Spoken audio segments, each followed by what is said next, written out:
एक बात बताइए, अगर हिंदू राष्ट्र बन जाएगा तो नुकसान किसको होगा? फायदा किसको होगा? फायदा पूरी मानवता को। मेरे को अपने धर्म पे पूरा भरोसा है, दुनिया इसकी तरफ खींची चली मुझे भी जाएगी, है। तो इसमें राष्ट्र घोषित करने की क्या जरूरत है? मैं तो कह रही हूँ पूरी दुनिया में हिंदू धर्म का प्रचार प्रसार हो, अपने आप लोग इसकी तरफ वो खींचे तो हम आएं। कर ही रहे हैं। किसी की घोषणा की जरूरत नहीं है ना, वो मुझे तो हम एक कर ही एक रहे हैं। एक एक घोषणा की जरूरत नहीं है कि एक- हम हिंदू धर्म को एक खाके में, एक ज्योग्राफी में क्यों बांधे? हम तो कह रहे हैं पूरी दुनिया में हिंदुत्व फैले। अरे फैल रहे हैं हिंदू। हाँ, तो फिर क्या और जरूरत वही है उसे ज्योग्राफिकल दोस्ताने मोहतरम, जैसे कि अभी आपने ये इंटरव्यू देखा, ये इंटरव्यू सोशल मीडिया पर खूब वायरल हो रहा है। आप इसको एक बार जरूर देखें, यकीनन आपको इसको देखने के बाद जरूर इंटरेस्ट आएगा और आप अपना मशवरा भी कमेंट में जरूर दें। अगर आप हमारे चैनल पर नए हैं तो चैनल को सब्सक्राइब कर दें और इस वीडियो को आखिर तक जरूर देखें। आप पहले ये इंटरव्यू देख लीजिए। एक बात बताइए, अगर हिंदू राष्ट्र बन जाएगा तो नुकसान किसको होगा? फायदा किसको होगा? फायदा पूरी मानवता को। मेरे को अपने धर्म पे पूरा भरोसा है, दुनिया इसकी तरफ खींची चली मुझे भी जाएगी, है। तो इसमें राष्ट्र घोषित करने की क्या जरूरत है? मैं तो कह रही हूँ पूरी दुनिया में हिंदू धर्म का प्रचार प्रसार हो, अपने आप लोग इसकी तरफ वो खींचे तो हम आएं। कर ही रहे हैं। किसी की घोषणा की जरूरत नहीं है ना, वो मुझे तो हम एक कर ही एक रहे हैं। एक एक घोषणा की जरूरत नहीं है कि हम हिंदू धर्म को एक खाके में, एक ज्योग्राफी में क्यों बांधे? हम तो कह रहे हैं पूरी दुनिया में हिंदुत्व फैले। अरे फैल रहे हैं हिंदू। हाँ, तो फिर क्या और जरूरत वही- है उसे ज्योग्राफिकल बाउंड्री में बांधने की क्या जरूरत है? क्या जरूरत है? मैं तो देखिए कह रही मेरी हूँ कि बात- अगर लोगों को मैं- पसंद मैं- आएगा हिंदू धर्म इतना, उसमें इतनी अच्छाइयां नजर आएंगी, तो हो सकता है America, Britain, south Africa, Antarctica से लेकर सब जगह हिंदू ही हिंदू होंगे। क्या दिक्कत है उसमें? ये तो लोगों को तय करने दीजिए ना कि इसमें इतनी अच्छी खूबियां, उसे ज्योग्राफिकल बाउंड्री में बांधकर क्यों कैद कर रहे हैं? अच्छा एक बात बताइए, अभी आपको लगता है कि जिन जिन जगहों के नाम आपने लिए वहां हिंदू नहीं है? है, बिल्कुल है। तो मैं वही तो कह रही हूँ आपसे कि ज्योग्राफिकल बाउंड्री में क्यों बांधना है? क्या सेकुलर स्टेट रहने देने में क्या दिक्कत है? क्या नुकसान मैं हो रहा बताता है? हूँ। किसी हिंदू धर्म की जान को खतरा हो रहा है? किसी हिंदू की के साथ कोई दिक्कत हो रही है? जिस समय हम लोग आजाद हुए थे 75 साल पहले, उस समय की हालत में और आज की हालत में क्या फर्क है? नहीं, आप आपको क्या बताइए फर्क मुझे। लगता है? आपको क्या फर्क लगता है? मुझे तो मेरा उन्नत भारत नजर आता है, आगे बढ़ता हुआ भारत नजर आता है। सुनिए, 8 से 9 स्टेटों में हिंदू अल्पसंख्यक हो गया अच्छा, और धीरे धीरे सनातनियों का धर्म परिवर्तन कराया जा रहा है।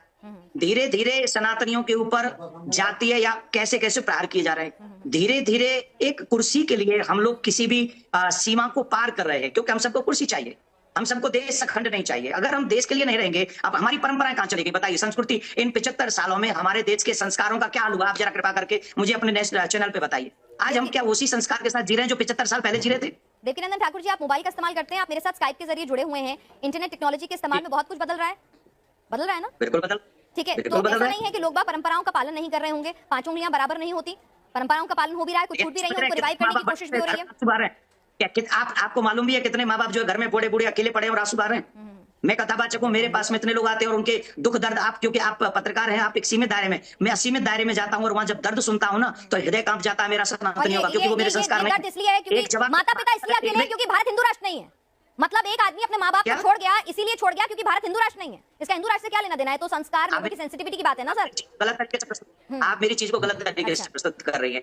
हिंदू राष्ट्र का मतलब है सनातन परंपरा, सनातन संस्कृति। सनातन संस्कृति के ही हमारे आचार्य भगवान श्री राम जो अपने माँ सौतेली माँ के कहने पर 14 वर्ष के लिए वन को चले गए थे, वो है संस्कार। और ऐसा संस्कार निर्माण करेगा हिंदू राष्ट्र का, सनातन राष्ट्र का। और वो सनातन राष्ट्र किसी पे कुठाराघात नहीं करेगा। सनातनियों ने किसी पर आक्रमण नहीं किया है। सनातन किसी को मारना नहीं चाहता। सनातन सबको प्यार देना चाहता है। सनातन सबको अपने साथ में रखना चाहता है। मैं एक जगह पर था, पत्रकार बंधु ने कहा जब आप हिंदू राष्ट्र बनाएंगे तो आप हमें कृपा करके बताइए उसमें हमारे मुसलमान भाइयों की क्या क्या रहेगा, मुसलमान भाइयों का क्या रहेगा? मैंने उससे कहा था कि यही रहेगा जैसे राम जी के राज्य में लक्ष्मण का था, जैसे शत्रुघ्न का था, वैसे भरत का था। ये है सनातन, ये है हिंदू राष्ट्र। हिंदू राष्ट्र बनेगा, हिंदू धर्म इतना कमजोर है कि उसे किसी को दुख देंगे? क्या हिंदू धर्म इतना कमजोर है कि उसे डिक्लेरेशन की जरूरत है? हिंदू धर्म इतना कमजोर है कि उसे डिक्लेरेशन की जरूरत है कि हिंदू राष्ट्र बना लो? मैंने कहा ना, हिंदू धर्म इतना कमजोर है, देश के कानून पे भरोसा नहीं है। अगर आप कह रहे हैं धर्म परिवर्तन हो रहा है तो मुसलमानों का भी हो रहा है। मुसलमानों का धर्म परिवर्तन तो बागेश्वर महाराज ने अपने मंच पर कराया और बड़े गदगद हुए, बड़ी तालियां बजवाएंगे, बहुत खूबसूरत शानदार काम किया है। वो अगर हिंदू धर्म में आए तो बहुत बढ़िया काम हो रहा है, लेकिन अगर हिंदू चला जाए तो पाप हो रहा है। ये डबल स्टैंडर्ड क्यों देवकीनंदन ठाकुर जी?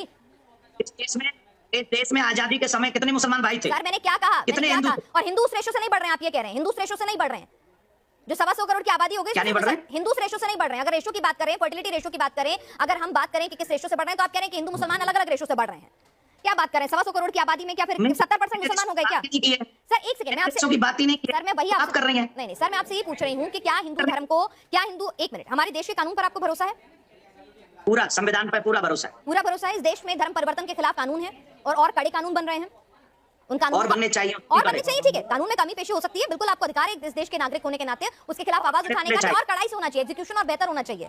तो जब कानून अपना काम कर रहा है तो हमारे देश की सेकुलर छवि को हम क्यों खत्म करें? अगर हमें अपने धर्म का प्रचार प्रसार करना है तो उस धर्म में इतनी शक्ति और इतना भरोसा होना चाहिए, अपने धर्म पे इतना विश्वास होना चाहिए कि वो खुद ब खुद दुनिया उसके आगे खींची चली आएगी। हमारे सनातन से भय किसको है, हमको तो ये बताइए ना, हमें तो ये नहीं समझ में आ रहा। तो फिर क्या जरूरत है हमारे सनातन? तो हिंदू राष्ट्र की जरूरत क्या है जब देश में कानून मौजूद है? आपको अपने धर्म पे विश्वास है कि इसमें इतनी अच्छाइयां हैं कि दुनिया इसकी तरफ खींची चली आएगी। दुनिया के लोग आते हैं सनातन में अध्यात्म की तलाश में हिंदुस्तान में, एक नहीं कई बड़े बड़े सितारों के नाम है, हॉलीवुड की हस्तियां आती हैं, स्टीव जॉब्स आते हैं, मार्क जुकरबर्ग आते हैं, बराक ओबामा अपने साथ हनुमान जी की कीचेन लेकर चलते हैं। ऐसा नहीं है कि तो भाई हिंदू राष्ट्र हुए बिना, घोषित किए बिना, मैं कह रही हूँ ना, हिंदू राष्ट्र की घोषणा किए बिना हिंदू धर्म पहुंच रहा है ना दुनिया में, तो हिंदू राष्ट्र की घोषणा करके ऐसा क्या मिल जाएगा? कानून है। अगर आपको लगता है धर्म परिवर्तन बहुत बड़ी दिक्कत है तो कानून है उसके लिए, और कड़े कानून बनवाइए बस इतना ना। तो अगर कानून कड़े हो जाए तो हिंदू राष्ट्र नहीं चाहिए ना आपको? फिर अगर कानून कड़े हो जाए तो हिंदू राष्ट्र नहीं चाहिए ना?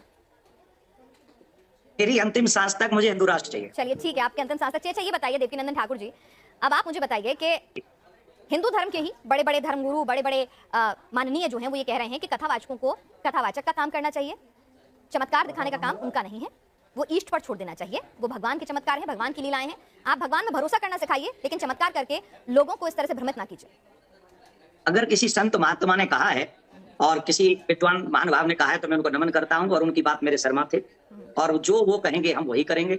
और अगर किसी पॉलिटिशियन ने कहा है तो मैं इसमें एक पॉजिटिव, क्योंकि मैं क्यों उनका साथ दे रहा हूं या मैं उनका समर्थन क्यों कर रहा हूं, उसके पीछे एक पॉजिटिव मेरी एक थिंकिंग ये है कि जो लोग दुखी होते हैं, वो जो दुखी होते हैं वो कभी किसी दरबार में जाते हैं, कभी किसी दरबार में जाते हैं, और उनपे नाना प्रकार, और आप, मैं सच्ची बोल रहा हूँ, आई स्वेयर, मैंने ऐसे लोगों को भी सुना है जो ये बताते हैं कि हम, हमारे ऊपर ऊपरी प्रेत बाधा थी, हम फलाने व्यक्ति के पास में गए, वो फलाना व्यक्ति, में उसका नाम नहीं कर रहा हूं, नहीं तो कोई कहेगा वो धर्म को बदनाम करने के लिए बात कर रहे हैं, वो व्यक्ति कम से कम सनातनी नहीं था, ये समझ लीजिए, स्पष्ट समझ लीजिए। हम उसके पास में गए और आई प्रॉमिस, मैं सच बोल रहा हूँ, एक एक वर्ड, उसने कहा कि हम उसके पास में गए ठीक कराने, फिर उसने हमारा जन क्या क्या शोषण किया, और जब जब हम बचना चाहते हैं तब तब वो कहते हैं हम तुम्हारे घर में ये प्रॉब्लम नहीं होता क्या? आसाराम बापूजी और बाबा राम रहीम कहाँ चले गए?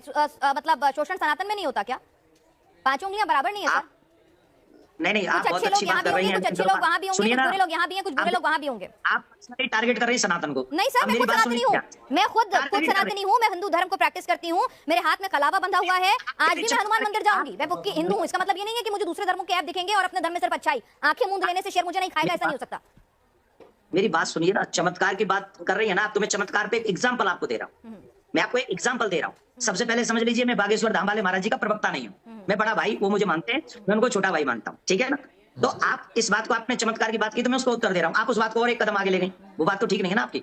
आप इस बात को समझिए, उन्होंने ऐसा कहा। दोस्तान मोहतरम, जैसे कि आपने ये इंटरव्यू देखा, मेरे अजीज दोस्तों, अगर सारे पत्रकार ऐसे ही सवाल इन नेताओं से करने लगे तो यकीनन हमारे देश से भ्रष्टाचार भी खत्म हो जाएगा, और जो हिंदू मुस्लिम में ये रोज नफरत फैलाने की कोशिश करते हैं, ये नफरत भी खत्म हो जाएगी।